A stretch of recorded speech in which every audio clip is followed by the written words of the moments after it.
This offensive line could easily be the best of the James Franklin era, and there's a surprise breakout star waiting in the wings to take over. You are Locked On Nittany Lions, your daily podcast on the Penn State Nittany Lions, part of the Locked On Podcast Network, your team every day.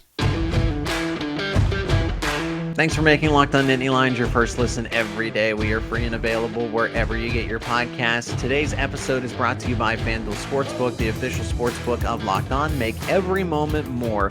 Visit FanDuel.com/LockedOn today to get started. Yes, this offensive line is the best offensive line in James Franklin's tenure at Penn State because of a few reasons. We're going to get into all of those in the first two segments here, and then welcome back special guest Eric Ohlson, Penn State men's hockey color commentator. Penn State's 1-3 in the last four, but pump the brakes. Don't hit the panic button just yet. We're going to discuss that in the final segment today. So Penn State's offensive line, this is the official preview from Locked On Nittany Lions. And comment down below if you're on YouTube what you think of the offensive line and who will be the best player, because I'm going to nominate a breakout star for you, somebody that I think is going to do very well in 2023. So the reason this is the best offensive line in James Franklin's tenure, it's pretty simple. Overall talent, that's the first part of it. Depth. And there's a crucial part around depth here, though. But there is a good amount of depth. Incoming potential with that pending breakout player, veteran experience. There's a lot of, and this I think ties into it, intelligence and awareness. These guys know what they're doing. They're experienced. They understand the game. And when you have guys like Hunter Norzad on the team, that definitely helps. So in 2023, this is the projected starting offensive line. Olu Fashanu at left tackle, guard Landon Tangwall over on the left side, Hunter Norzad at center, Sal Wormley at right guard, and Kane Wallace at right tackle. And then you have key backups like Drew Shelton, who started a few games at the end of the season with Olu Fashanu going down. Jimmy Christ at tackle, JB Nelson at guard, Vega Ioane at guard as well, and then center Nick Dawkins. So that's going to be at least your first two lines on the depth chart, right? And then you have the incoming freshmen. And this is where the potential becomes that much better, because Penn State went out and had its best haul at offensive line in honestly, in James Franklin's tenure. This is easily the furthest ahead, and it's not even close. You start with Javen Williams, who's an interior offensive lineman, but they could kick him to tackle if they wanted to. He played offensive tackle in high school. He's a 5-star according to On3. He's the number one interior offensive lineman in the country, the number one athlete in all of Pennsylvania. Doesn't matter what position, he's number one. The number one Penn State commit in this class, and number 9 overall nationally. So he's the 9th best player according to On3, and he's enrolled early. He's 6'5", 290, so he'll add that weight easily and probably get to 310, maybe 315 by the end of the spring season. And that just bodes well for somebody that could see playing time right away. Is he the breakout star? I'm going to save that for just a second here, because we got some other players to discuss, and that is interior offensive lineman Alex Birchmeier, another guy with extremely high potential, even as a true freshman. He's a 4-star, but honestly, I think we're splitting hairs. He's a 5-star, extremely intelligent, and for how young he is, he was committed from day one. This is somebody that is locked into Penn State and wanted to be a Nittany Lion for the longest time, and he never wavered, and he helped recruit this class. Enrolled early as well. He's the second best commit in this Penn State class, 6'5", 280 pounds. So he seems a little lighter, but that only has to do with the fact that he wrestled. He's a state champion in Virginia. He played down to maintain that wrestling weight of being under 285 as a heavyweight. So now he can add as much weight as he needs to. So don't feel like he's undersized coming in. He will fit in nicely to the offensive line. Interior offensive lineman Anthony Donkoh, bigger, 6'5", 315 pounds. So he already has the weight. They're probably going to ask him to lean out a little bit. And he moved his way up recruiting boards. A 4-star according to On3 and 24/7. He was originally a 3-star. He's the 7th ranked player in Virginia, in the state of Virginia. So he's someone that will probably be a little bit lower on the depth chart. but eventually could be a key contributor. And then the last one in this group, 4-star offensive tackle, Chimdy Onoh, 6'5", 270 pounds, definitely will need to add some weight. Late addition. Just recently, we talked about him in the second signing period, and someone that was under the radar, right? Old Dominion had him, and then he decided to flip to Penn State. And he is a 4-star according to On3 and 24/7, and the fourth-ranked player out of Maryland. Fourth-ranked player out of Maryland. So that's your recruiting class, and that provides Javen Williams and Alex Birchmeier are guys that can contend for reps early on. Anthony Donkoh and Chimdy Onoh definitely have a learning curve, but they have just as much potential as anybody else. So who's that surefire breakout candidate? Javen Williams is the obvious type, even Alex Birchmeier, but it's actually someone who is already on the roster and somebody that I've actually talked about on previous Locked On Nittany Lions episodes, and that's Vega Ioane. It's offensive line. I know it's not sexy to talk about these guys, but it starts up front. I can agree with any football coach will tell you that, and that is the case. Vega Ioane, I fully expect him to start at left guard. At least split reps 50-50. Landon Tangwall may not be 100%. And if he's not, that's going to open the door for anybody to take over. Nick Dawkins is truly a center, so he's going to stay there with Hunter Nourzad starting.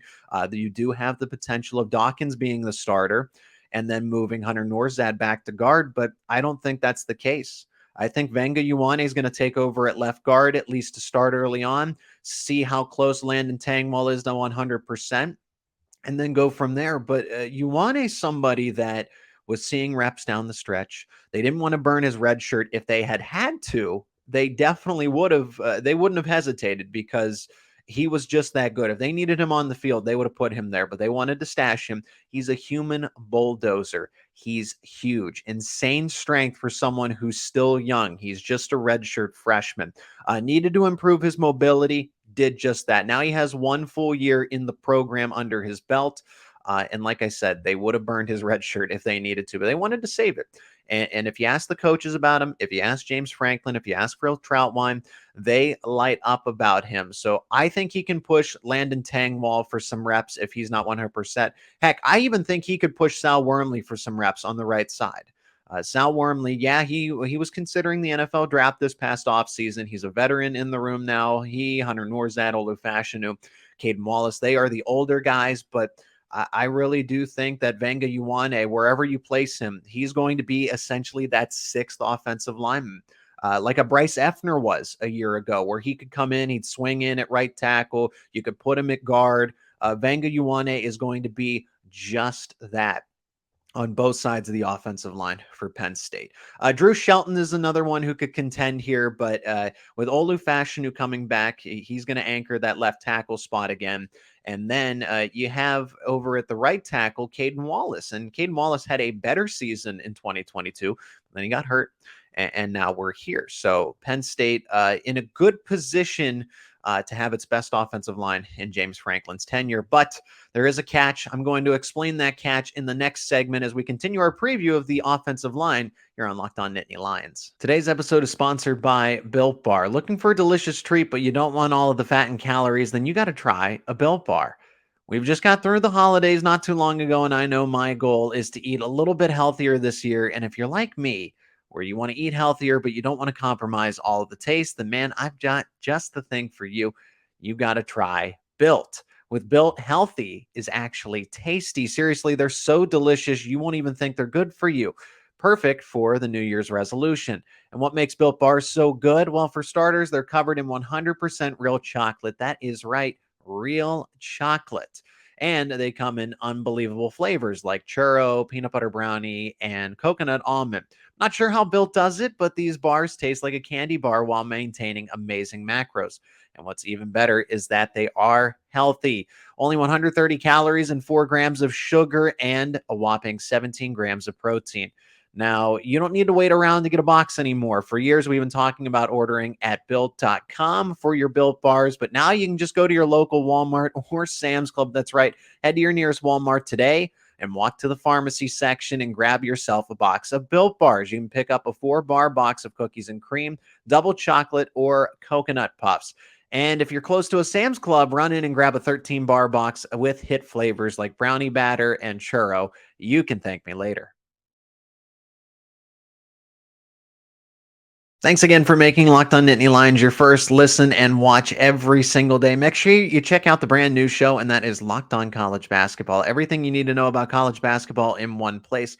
Plus, you get to hear from big-name experts, insiders, players, and coaches. That is Locked On College Basketball, available on YouTube and wherever you get your podcast. My name is Zach Seyko, your host as always. Eric Ohlson is coming up to talk Penn State men's hockey in the next segment. But we're going to finish the offensive line preview because depth was a catch in terms of this offensive line. I mean, Penn State made it apparent, and I thought it was interesting because if they knew that Caden Wallace was coming back, right? If Caden Wallace was going to come back and start at right tackle, and you have all these offensive linemen, you have 4 of them now coming in through the class of 2023, why would you go looking in the transfer portal for an instant impact offensive lineman, or at least a depth piece, somebody that could start, that had starting potential? Because the 2022 group was making strides. That was honestly the best group that James Franklin had in his career. And now this 2023 group is going to be even better because Olu Fashanu had that breakout season. Olu Fashanu so good that he became a top 10 NFL pick in mock drafts. Some people had him at number 5 going to the Washington Commanders. That's how good he was. But here's the catch here with depth, and it's like anything else. Injuries. If Penn State loses as many players as it did a year ago, then it could be in trouble because while you have the potential, you also have the inexperience. Javen Williams, Alex Birchmeier, Anthony Donkoh, Chimdy Onoh, as good as they are, they're not immediately day one starters. By some more ahead than others, but you lost Olu Fashanu last year. I heard that he could have played in the Rose Bowl. That, I mean, he suited up for practice. They wanted to get him. James Franklin said this in his press conference, but they didn't want to push it. Caden Wallace came back and played, had a really good game in the Rose Bowl. Landon Tangwall was out for the season. Is he going to be 100% in 2023? Sal Wormley was banged up through a majority of the season, and then they had Nick Dawkins out for the year. They're also losing a couple key contributors, one of which was a starter, Juice Scruggs, going into the NFL draft. And then Bryce Effner retired. He could have came back, but it seems like, health and everything, medical issues caught up to him, and he decided to step away from football. So, yeah, you have Caden Wallace and Sal Wormley and Olu Fashanu and Landon Tangwall back, but any of those guys that, all 4 of them dealt with injury problems in 2022. And if they're going to miss some time, maybe it would be worthwhile for Penn State to consider going and getting one more guy, just one more guy with some playing experience to come into the Penn State offensive line room. Because offensive line, like anything else, especially the way that Penn State likes to handle the running back position, wide receiver, and the defensive line specifically, they like to rotate position groups in. They like to rotate essentially A and a B group. As far as offensive line, they want to keep the chemistry. They want to have that. They want to have those first 5 starters out there. But also at the same time, they want guys that can come in and basically play like they hadn't missed a beat, where that chemistry is still there. You want to be able to have 7 or 8 options that could go in at any time and play symmetrically, play smoothly, and what have you. And is Penn State going to have that? That is truly the catch here. So yes, this team has depth, but not as much experience depth, and a few injuries, like any position, could really set back this group. So it is the best in James Franklin's tenure. That's easy to say because you have a top 5 pick. You have a number 1 offensive lineman over at left tackle. You have now a lot of interior offensive line depth, a lot of it. You're 2 deep, 3 deep at center, I would say. Your guards between J.B. Nelson and Vega Ioane backing up Sal Wormley, Landon Tangwall, you don't have to rush him back. So these are all good things. And then for those people that don't believe in Caden Wallace, I think he's the starter. He's been here now for 5 years. I think that Caden Wallace is a guy that we can trust at right tackle. But if you don't believe that, then a guy like Javen Williams and Alex Birchmeier can push him out there. They can push the competition. A Drew Shelton can. That's somebody with Olu Fashanu coming back. Maybe you kick Drew Shelton over to the right side and he becomes a starter. So you finally have that situation where it wasn't years ago where the scholarships were lacking. You didn't have a full roster of scholarship players, and the offensive line was really limited because of that. Now, and we know the circumstances around it, but now you don't have that issue of depth. You don't have that issue. You can have open competition. You can have good competition to decide and motivate and continue to get players, get the best out of them. But just kind of like anything else, injuries took a toll on them last year. It could take a toll on them this year. And hopefully some of those freshmen get enough experience, get enough reps that they're ready to go. Like a Drew Shelton, if at the drop of a hat, you might be starting one Saturday, whether you expect it or not. It is Locked On Nittany Lions. Penn State men's hockey still in the top 5 in the pairwise rankings to get set up for the NCAA tournament. But don't hit the panic button. Even though they're 1-3 in their last 4, they played some tough teams, and we're going to welcome on Eric Ohlson to explain all of that next. Today's episode is sponsored by FanDuel. This year, the only app you need at your Super Bowl party is FanDuel, America's #1 sports book. We're really excited about our new sportsbook betting partner for Locked On because they are the #1 sportsbook in America. That is FanDuel. If you're new to FanDuel, that is even better. They have so many great features that make sports betting easy and fun. Download FanDuel so you can bet Super Bowl 57 with a no sweat first bet. You'll get up to $3,000 back in bonus bets if your first bet does not win. FanDuel lets you bet on everything from the money line to the point spread to who will score a touchdown.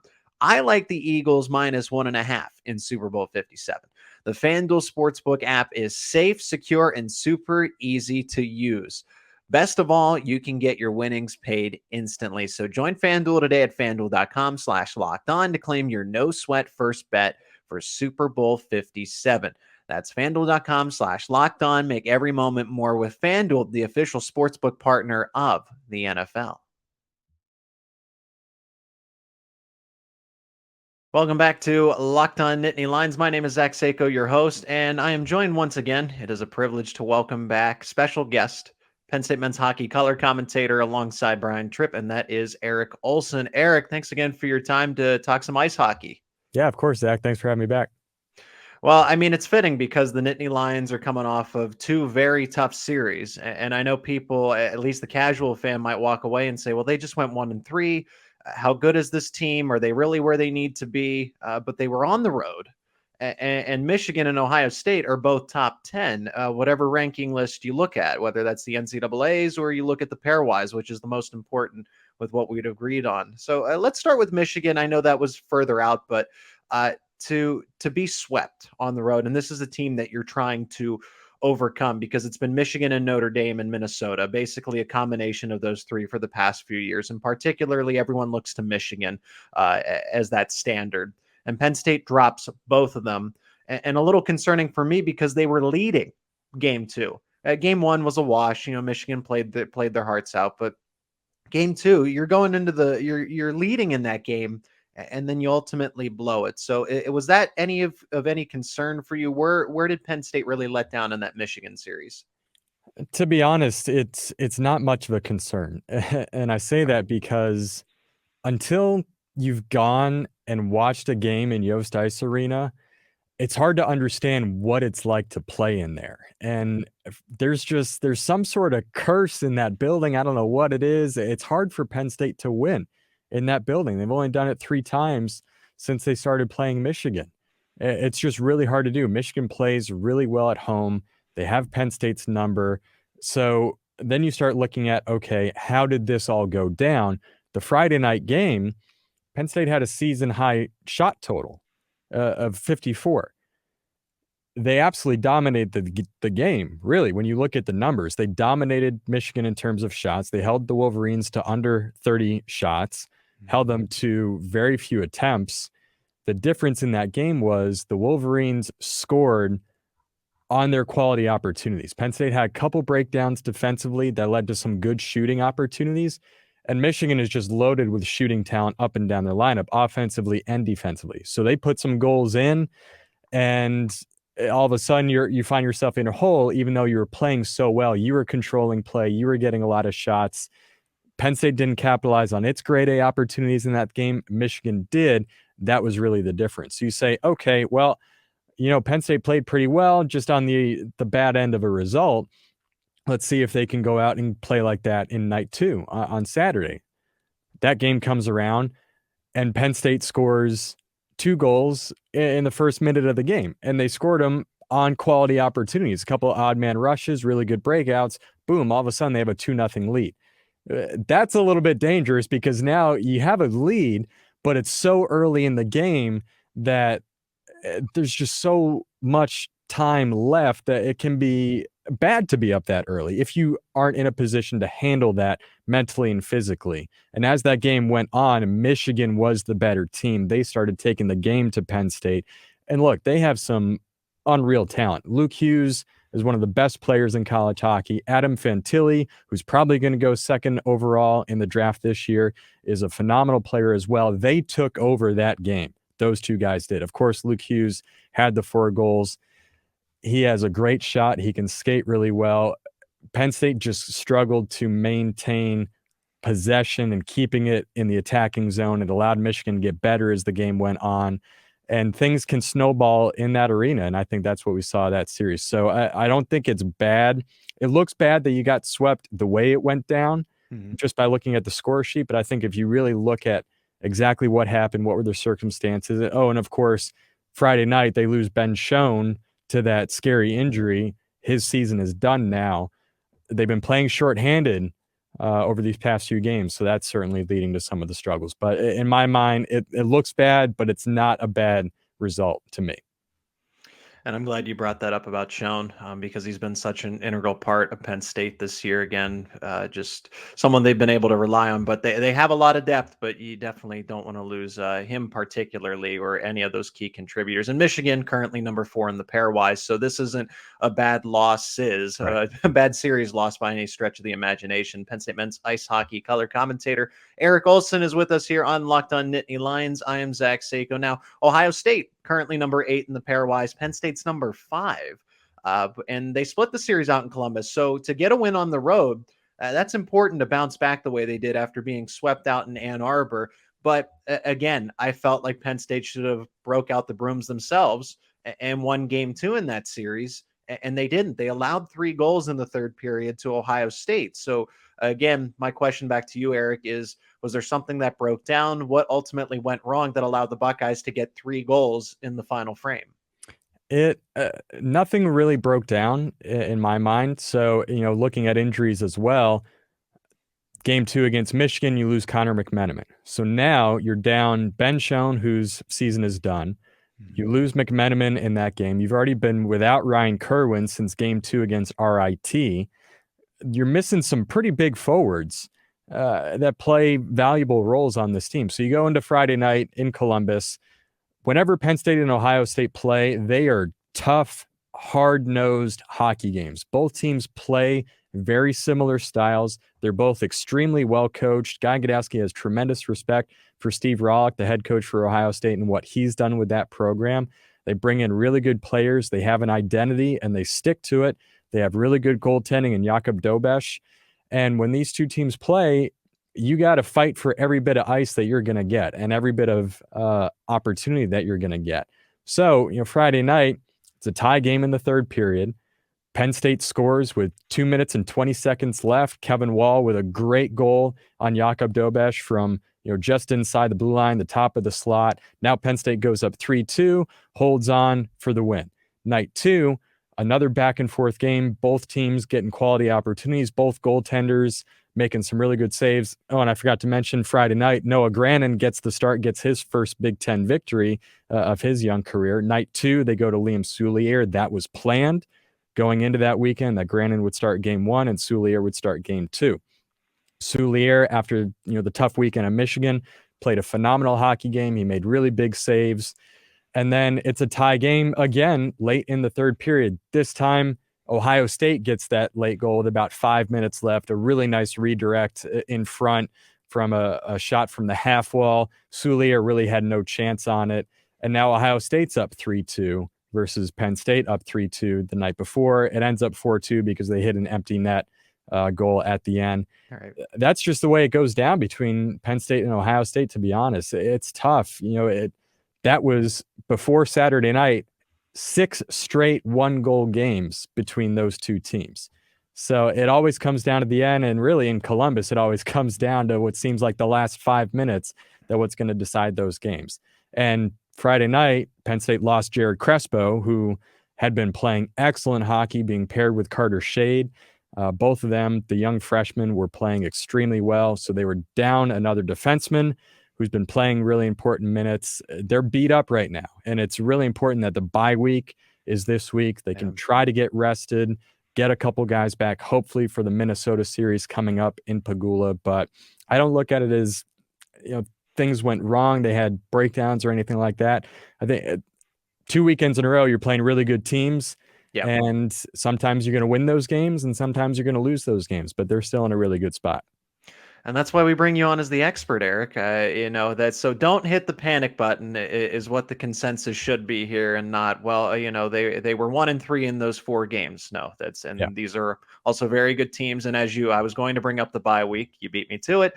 But yes, Penn State does have number 1 Minnesota in Pagula in a couple, not necessarily a couple of weeks, but in a week and some change here, that following Friday, the 17th and the 18th. Penn State number 5 in the pairwise. Eric, your thought here as this episode is going to go up Tuesday, February 7th. There shouldn't be any concern that Penn State could miss out on an at-large bid. Winning the Big Ten tournament would be nice. It's the team's goal. But with that loaded bracket, is an at-large bid pretty secure at this point with the way things are trending? Yeah, I think it is. If you win one of those games against Minnesota, it becomes a lock at that point. If you happen to get swept by Minnesota, you have Wisconsin to finish up with. You got to take care of business there. But I think the only way Penn State doesn't make the tournament as an at-large bid, you'd have to, get swept by Minnesota, get swept by Wisconsin, and then probably get swept in the first round of the Big Ten tournament to really put yourself on the bubble of that. I think they've built up enough equity with where they're standing right now that they're really just one win away from securing that at-large bid. And then more importantly, they're fighting for points. I mean, the Big Ten standings are so incredibly tight right now. 4 teams are tied at 30 points. It's a race for second right now. Ohio State and Michigan have played 2 fewer games than Penn State and Michigan State. So they're at a little bit of a disadvantage right now. You got to get as many points as you can. And then Notre Dame is sitting 4 points behind everyone else in 6th place right now. So it's really tough sledding down the stretch. Every point matters. You'd love to try to find at least one win against Minnesota, get those 3 points, take care of business in the last home series against Wisconsin, and hope you've earned a first round home series in that first round of the Big Ten tournament instead of having to go on the road. Eric Ohlson, Penn State men's hockey color commentator, joining us here on Locked On Nittany Lions. Eric, how would you like people to keep up with your personal work and anything that Penn State men's ice hockey does? Where can they check all that out? Yeah, I mean, you can follow me on Twitter to check out what we're doing. For home games, certainly check out the team social media as well for home games. If it's a win or a close loss, we do a post-game video recap that gets posted online, myself alongside Brian Tripp. And any type of social media can keep up with what we have going on. All right. And of course, Go PSU Sports is a great hub too, as well, so that they can listen to you and Brian when you go on the call if they're streaming it, and then the local radio stations in the State College area. Eric, I appreciate it as always. Can't wait for a conversation about Minnesota when that rolls around. Yeah, absolutely. Looking forward to it. Thanks again for making Locked On Nittany Lions your first listen and watch every single day. You got to check out the brand new podcast, and that is Locked On College Basketball. Everything you need to know about college basketball in one place. Plus, you get to hear from big name experts, insiders, players, and coaches. That is Locked On College Basketball, available on YouTube and wherever you get your podcasts. Subscribe to Locked On Nittany Lions on YouTube. Thanks so much for getting the channel over 850 subscribers. Let's get to 900 before the NFL draft. That's the new goal, and I really appreciate the support. More in-depth previews of position groups coming up, wide receivers still to go on the offense, and then we'll flip it over onto the defense, and it'll all be right here on Locked On Nittany Lions.